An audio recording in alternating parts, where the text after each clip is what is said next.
Hey guys, Joe Warner coming back in here again with another battle replay for Rome 2. We have a 3v2 siege battle here. The armies on the field are Iceni, Pontus, and Nabatea. For the attackers, defenders are Macedon and Egypt. Let's get into some army comps real fast here. Macedon is being controlled by Dan the Man from Hungry Wolves.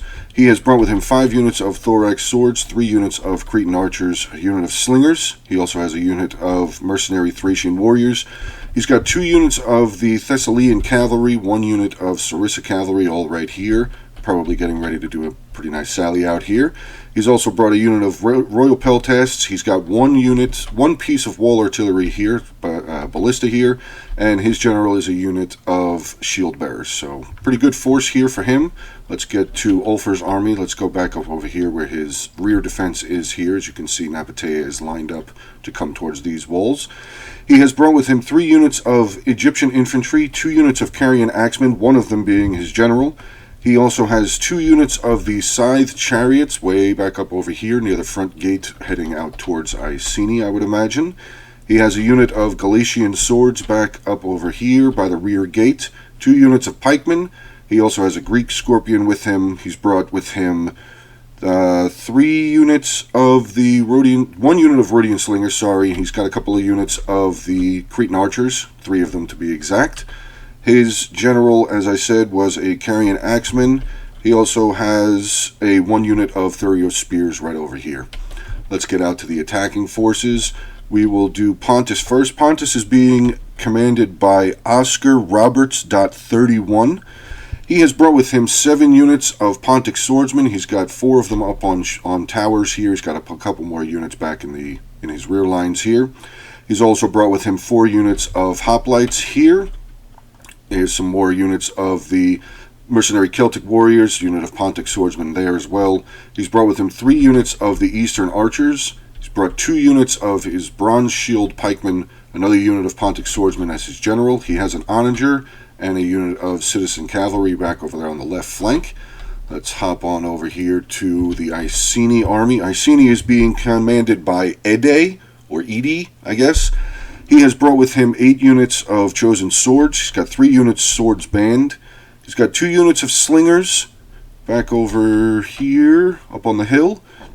He's got 2 units of spear band, 2 units of chosen spears. His general is a unit of the heroic riders. He also has his artillery over here, which is a giant ballista.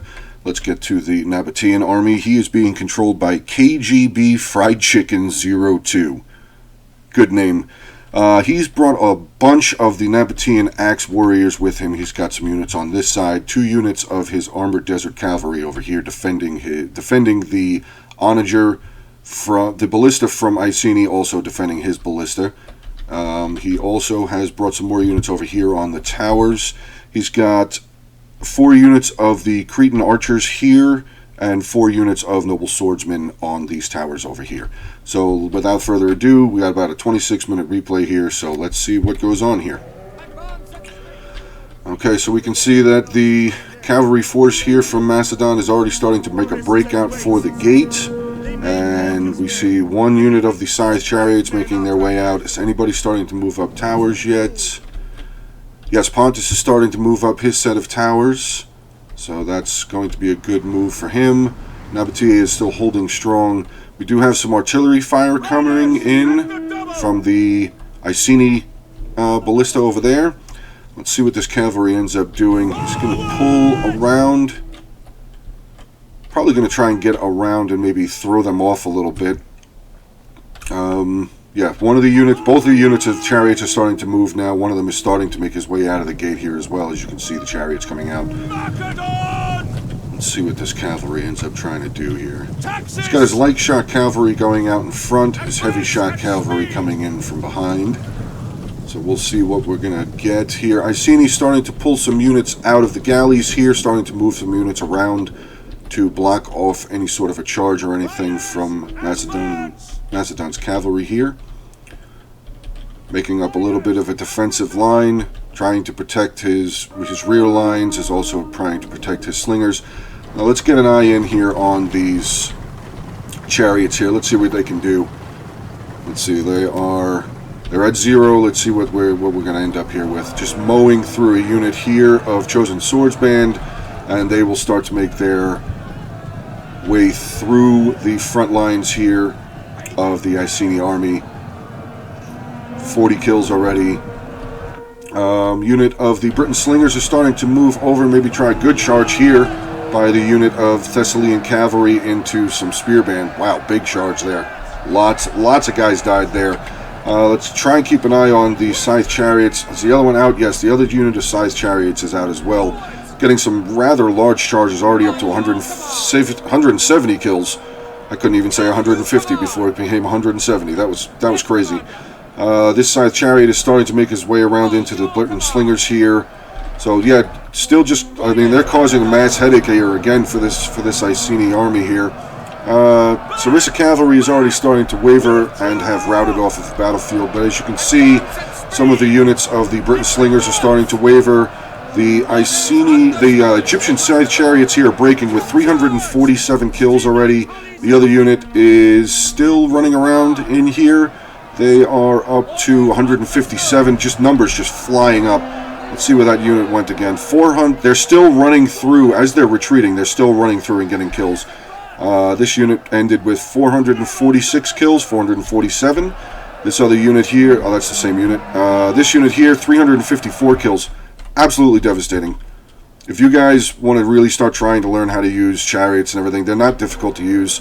So you just have to basically use them as bulldozers, basically just run over units. As you can see, more Iceni flags wavering.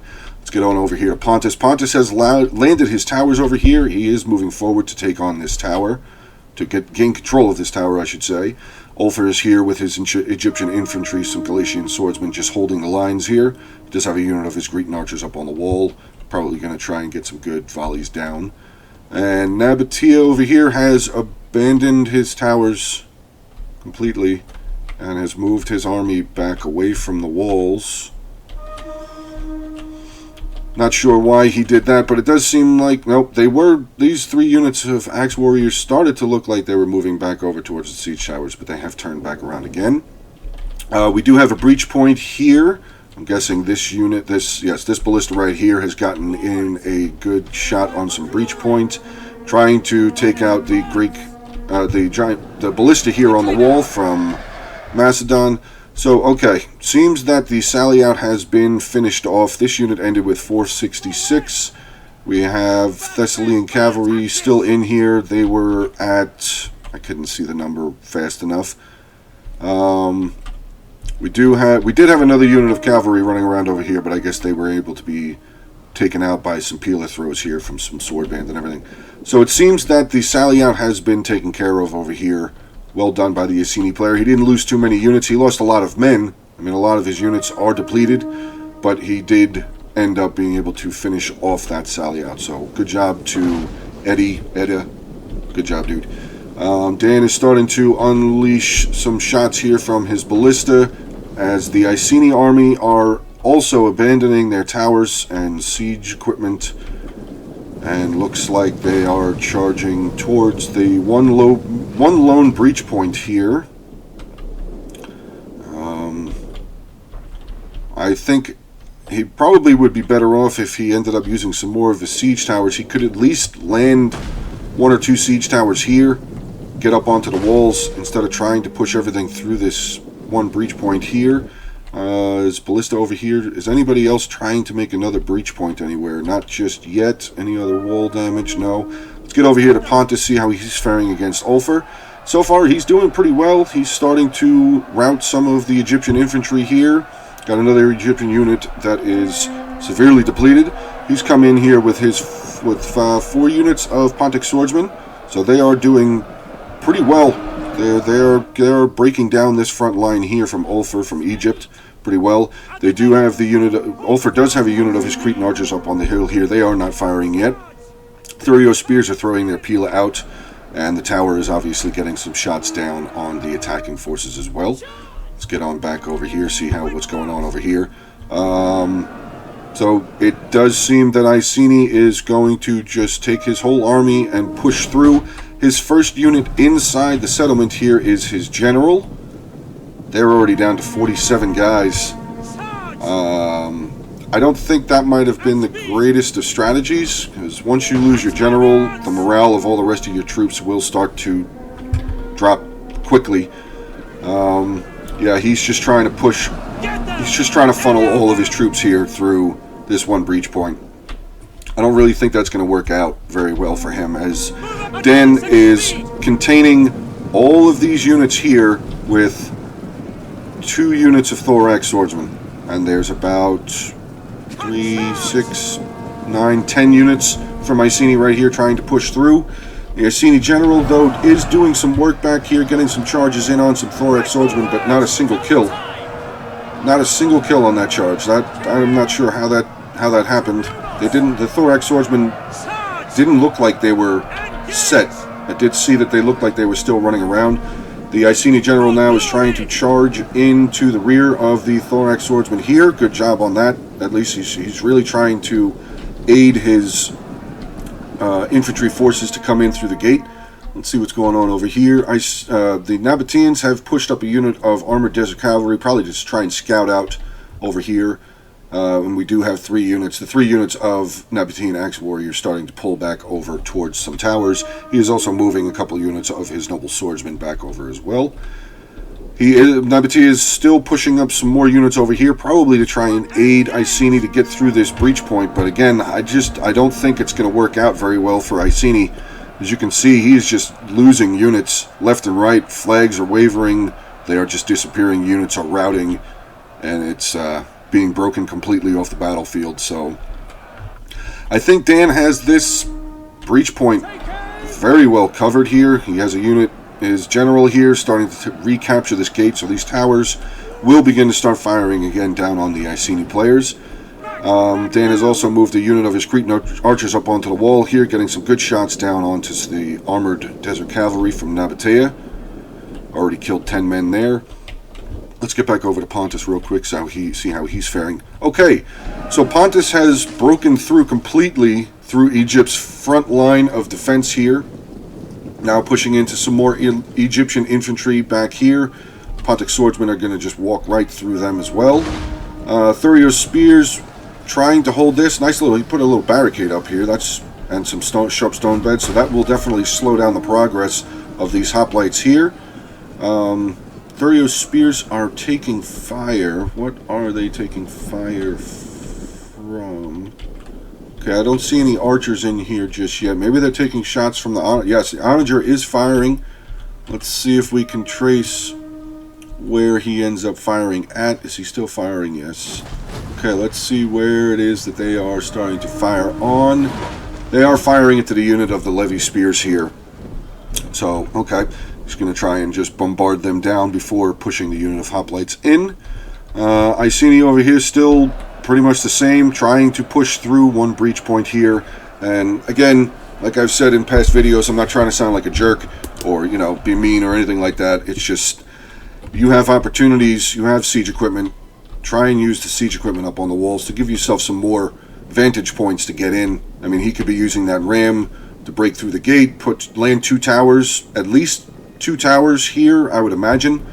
I mean, the ground looks level enough. He should be able to land 2 towers here, or 1 tower here and 1 tower here, to start trying to envelop the Macedonian player, Dan here. Nabatea has put 3 units of the Axe Warriors up onto these towers here, and they are starting to roll up to the rear walls here. That will be defended by a unit of pikemen, Ulfer's Galatian Royal Guard, and there is the Greek Scorpion back over here. So that should be okay against 3 units of Nabatean Axe Warriors, but we'll have to keep an eye and see what goes on. Slingers were up on the wall trying to get some shots down, but now they're getting absolutely evaporated. Look at that. Wow. Look at how fast those numbers are dropping down. 4 units of the heavy archers here from Nabatea getting some really, really, really good shots in on those slingers as the slingers try and run for their lives to get back to their behind their main lines, I should say. Ulfer did move up a unit of his pikemen over here to aid the Thorax swordsmen in battle against the Chosen Sword Band over here. Nabatea is starting to push up through some units into this gap, into this breach point, I should say, as well. So I mean, he's trying to do the best that he can. He's trying to help his ally out by trying to push through. But I don't think they're going to really be able to do very much against this pike formation here. I mean, that is just absolutely deadly here. Pikes are very hard to break through. In all seriousness, maybe they should try and get some of these archers up around over on this side to start trying to get some shots in on these pikemen. Maybe get some more shots in onto the thorax swordsman. That may aid them in their push through here. I do see Iceni has also moved in a unit of his slingers. They must be out of ammunition already. And the other unit of slingers, I believe, got knocked off the field with that initial charge out.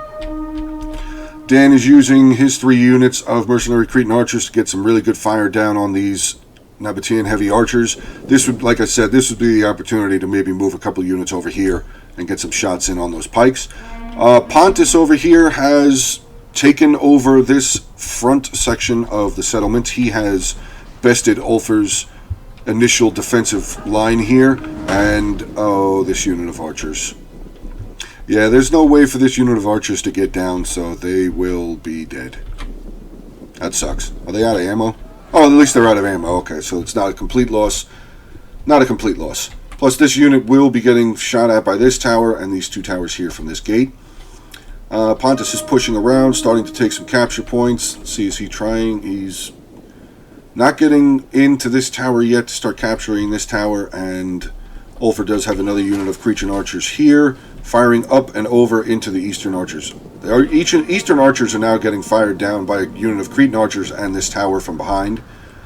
Dan has moved over a couple of units. He's got his Thracian warriors over here and a unit of slingers to block off this pass. He's also moved a unit of thorax swordsmen over here to hold off a unit of hoplites. Pontus archers, are being routed off the battlefield. Unit of Eastern archers here getting some shots in on thorax swordsmen. I would be a little careful though, because they may be getting some friendly fire in the backs of his hoplites. Let's check over here real quick. I do see some Nabatean flags. Okay, so Nabatea has landed 3 units of axemen here. He's got 3 units of noble swordsmen behind them. So this could be a pretty good push here by Nabatea. He's getting his axe warriors up off of the siege towers.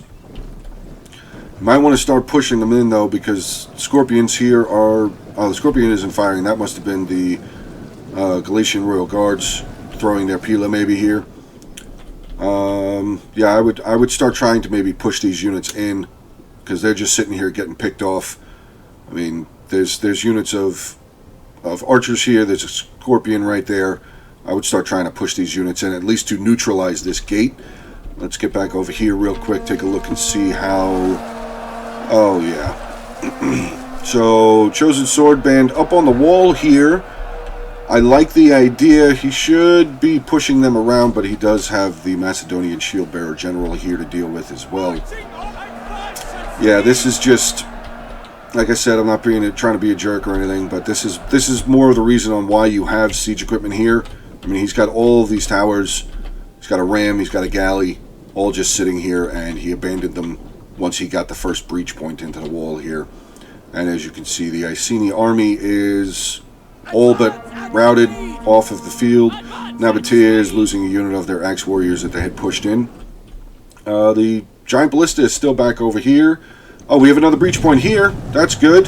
Nabatea, I guess, got a breach point in through this side of the wall here. They are sending in 2 units of axe warriors to take on a unit of thorax swordsmen. This is Dan pulling another unit. Looks like he's pulling a unit of royal peltasts over here to give aid to the thorax swordsmen as well. We do have the Desert Army Cavalry and the Noble Cavalry here from Nabatea running around. The Eastern Ballista is moving around over... I don't know exactly where maybe he's going to put them. Let's see how well this attack is going up on this side. Pikes are just holding off these Nabatean axe warriors. They have activated their frenzied charge, so they will be able to hopefully get pushed in a little bit to the pikemen. The pikemen still have not lost a single man. Galatian Royal Guard are down 7, and they are pretty much handing these Nabatean forces, yeah, they're handing it to them pretty good, pretty solid over here.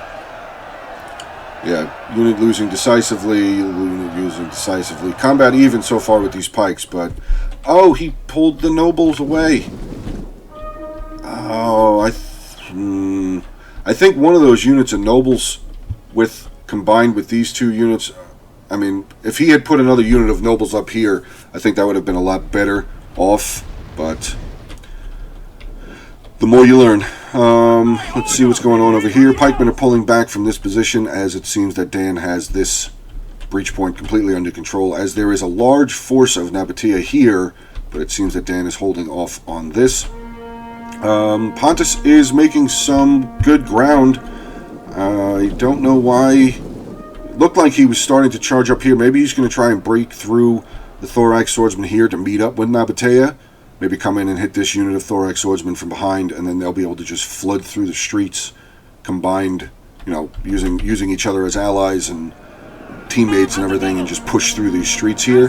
Mercenary Cretan archers coming down the hill. They are winded and hidden, so the attacking armies do not see them here. Dan, noticing this, I guess he's going to start pulling back his Thorax Swordsmen that were in combat with Bronze Shield Pikemen. Not really going to work out very well for them. The Nabatean push over here has been halted completely, and the Nabatean push up in this rear has been halted as well. They were able to get one unit of the Nabatean Axe Warriors. They routed, but they have recovered themselves, probably going to just pull all the way around and meet up with the rest of his forces over here.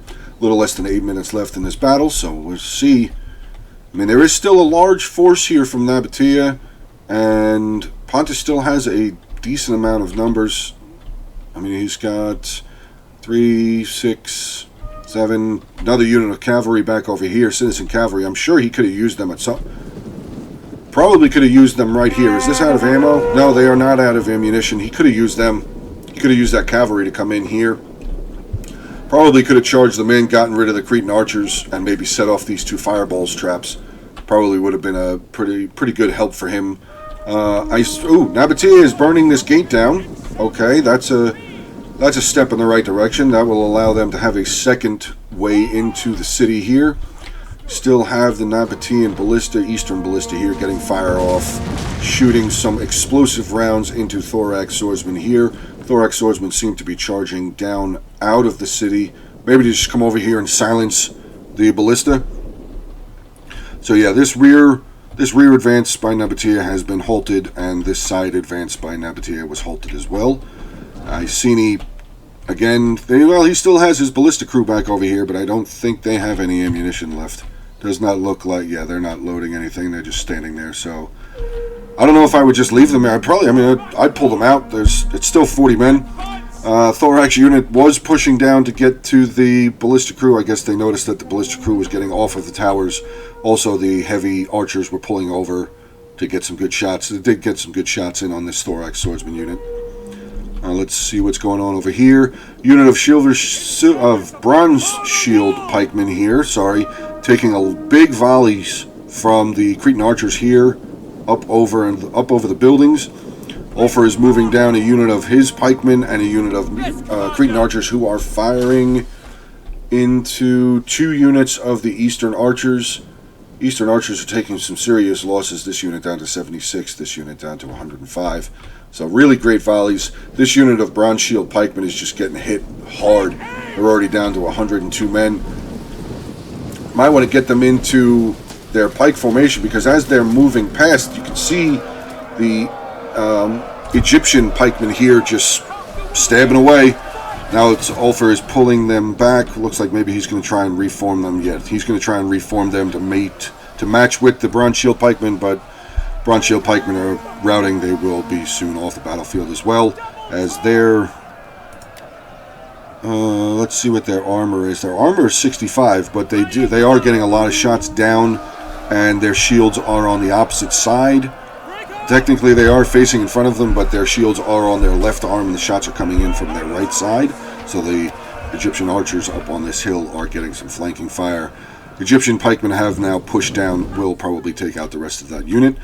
Okay, Nabatea over here's got the majority of his army. He's still got some more units outside, but he's pushing. He's getting a pretty big push here.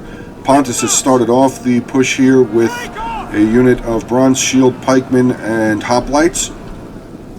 Dan is starting to pull back some of his Royal Peltis, moving around some Thorax Swordsmen, probably to make himself a nice little death gate here, if you will.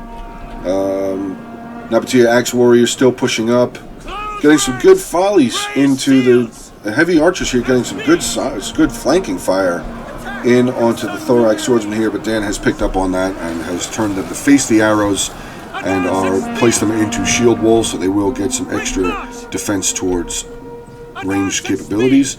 Mercenary Cretan archers here from Macedon getting some really good shots. Pikemen pushed in here, so this could be a good sign for Pontus. Bronze Shield Pikemen coming in against a unit of Thorax Swordsmen, but they will be charged in by a second unit of Thorax Swordsmen from the side here. Well done there by Dan. That was, I don't know if he did that on purpose or if it just ended up being that way. Mercenary Cretan archers pulling all the way back to town center. Let's see what's left of Pontus. Pontus really, now he doesn't have very much left. He's still got his citizen cavalry sitting out here. Pontic General here. Hoplites and a unit of Eastern archers over there. And his pikes over here are in melee combat. Half of the unit is in melee combat. They are taking on this unit of Royal Peltasts here, and anybody shooting at them, firing at them, or anything. Looks like these two units of Cretan archers are firing up over into the heavy archers of Nabatea, but this tower here is... Looks like the tower is shooting... Yes, the tower is shooting into the Silver Shield... The Bronze Shield Pikemen, sorry. Dan has left the unit of Thorax Swordsmen here to hold back the two units of Nabatean archers, but the Nabatean archers are just going off on this unit of Thorax Swordsmen, getting some really good shots, especially with the angle that they're firing at. They're getting some really good shots. A lot of shots are hitting the dirt, but I mean, they are getting some kills here. So I don't know if it would maybe be in Dan's best idea to pull them back a little bit so the archers would have to move up, then maybe he can try and charge down. Plus, they would probably be pulled further. Oh, they are in range of the tower. Is the tower firing at them? It does not say that they are taking fire, so okay, I guess not. Some more Pontus flags breaking, Nabatean flags breaking. See what's going on over here. Nabatea did pull his ballista crew around. They are taking on a unit of mercenary Cretan archers. They are breaking now. Actually, that unit, judging by the fireballs here, that unit was used well. They came up and activated both of the fireball deployables here, so good job for the Nabatean player. That was really good. KGB Fried Chicken 02. Good play there. That was really nice. It's good to see. Nabatea is still trying to push. Now they're trying to push through a unit of Royal Guard and Pikemen here. Dan has a couple of units of his Royal Peltasts and Thorax Swordsmen here as well. The Egyptian General Carian Axeman has pushed up now. He's throwing his Pila down into this unit of hoplites. It seems that this attack on this side is probably going to be the final push for Pontus over here, depending on where the general goes. Let's see where he ends up pushing his swordsman here. With that citizen okay. So Pontus citizen cavalry is pulling all the way around this side of the settlement. See if maybe they're going to be able to get in here. If they can get in here... Oh, no. Oh. Flags are starting to break that aren't even in combat yet. I guess the armor loss penalties have started to catch up to Nabatea and Pontus here. That's a shame. I don't even think this unit is going to be able to get inside. Let's see what the Pontus General is doing. Pontus General still... excuse me. Pontus General is still pretty high up, but there's only 25 seconds left in this battle, so... Okay, well, this seems that it will be a successful defense here by my teammates from Team Hungry Wolves. Again, guys, with the towers, I mean, he could have used the towers up on this wall. He could have pushed the tower up over here. They could have had a tower and a breach point, burned the gate down, breach point, couple of towers over here. They could have done a lot more with their siege equipment, and over here with the Nabatean player. He put up the 3 units of the Axemen up here to face off a unit of Royal Guard and Pikemen. If he had put up a unit of the nobles, or 2 units of the nobles that were over here up in there, I'm pretty sure he could have pushed through on this gate. So, but again, good battle, guys. Let's get to the end, army comps here at the end. We will take a look at Dan, who was controlling Macedon. His general didn't even get involved in combat. He was close to the front lines, but he didn't even get a single kill. Sarissa cavalry and Thessalian cavalry that were a part of the initial sally out, 11 kills, 35 and 138. Cretan archers, 170, 118, 134. His slingers did not perform very well at all. I think that was the unit that got put up on the wall and got shredded by the 4 units of the heavy archers from Nabatea. Thracian warriors, 134, Royal Peltas, 296, and we'll get into his thorax swordsman now, 137, 144, 202, 253, and 201. So pretty good showing here by Dan. Let's get to Ulfr and his Egyptian army. His general with 34 kills. I didn't even see him get into combat, but I may have missed it. His Greek Scorpion was back on that rear wall where Nabatea had pushed up the Axe Warriors, 12 kills for them. And here you go. More chariots just doing their dirty work. 454, 452, 466. Great job there. I mean, they did what they were supposed to do. They routed a bunch of units off the battlefield, so well done there by Ulfr. His Galatian Royal Guard that was up by the rear gate, 300 kills. Pikes, 151, 209. His Rhodian Slingers really didn't perform very well, 71 kills. Galatian Swordsmen, 86. Mercenary Cretan Archers, 163, 261, and 170. Carian Axemen, 129. And his Egyptian Infantry, 33, 55, 49. And his unit of Levithurio Spears with 109 kills. I'm going to guess a lot of them were from the Pila that they threw down on the Pontus army that was pushing in on that side. Let's get to Ede, who was controlling Iceni. His general with 75 kills, he did charge his general in, and the general did get the kill on the ballista, but he ended up getting caught up trying to get some rear charges in, and he ended up getting routed off the battlefield. His giant ballista with 16 kills was also responsible for making a breach point. His slingers did nothing because they got run over by the Iceni scythe chariots, so that's a shame. More spear band, they probably got these more units that got run over by the spear band. As you can see, all these numbers, all these units here with the low numbers probably were all affected by the sally out by Dan and Ulfr here. So chosen spear band 27 and 2, chosen spear band 27 and 2, chosen sword band, there we go, 22, 7, 43 and 8, 8, 49 and 61 and 21. Wow, I forgot how many units of chosen sword band he had. Unit of spear band with 59 and 44, and his regular sword band 9, 1 and 13. Oscar Roberts 31 was controlling Pontus, who made a huge push in on Ulfr's side, just mowed through Ulfr's first line of defense. His general was 0 kills. Eastern Onager, 79 kills. Citizen Cavalry, as we saw, were running around trying to maybe get into that far breach point when Nabatea was pushing in, but they unfortunately were not able to get even into combat due to the army losses, so they ended up with 0 kills. Eastern Archers did pretty well. This unit 144, 94, and this unit with only 13. Pretty sure that was a unit that got shot down from the walls. Bronze Shield Pikemen did not produce very well at all, 53 and 52. Hoplites 52, this unit with 139, 70 and 63. Mercenary Celtic Warriors 65, and his Pontic Swordsman 62, 17, 89, 151, 222. Good job here. These two units did pretty well as far as the Pontic Swordsmen go. And finally we wrap up with KGB Fried Chicken 02, who was controlling Nabatea. His general ended up with 3 kills, his ballista with 39 kills. Armored Desert Cavalry 0 and 4. Nabatean Heavy Archers, that were the ones that routed the unit of slingers for Dan here. 34, 59, 40, and 66. Nabatean Axe Warriors 0, 7, 5, 20, 22, and 7. And his Noble Swordsman with 8, 8, 10, and 3. So not really that great of numbers from the Nabatean faction here. But, you know, it's a game. Everybody's meant to have fun. And every time you play, even if you get beaten really badly, you learn something new for the next time. So guys, thanks very much for checking in. I hope you're continuing to enjoy the content that's on my channel. If you are, please make sure to give me a like and comment to the videos that are up there. And if you feel up to it, toss a subscribe to the channel. All right, guys, I will talk to you later.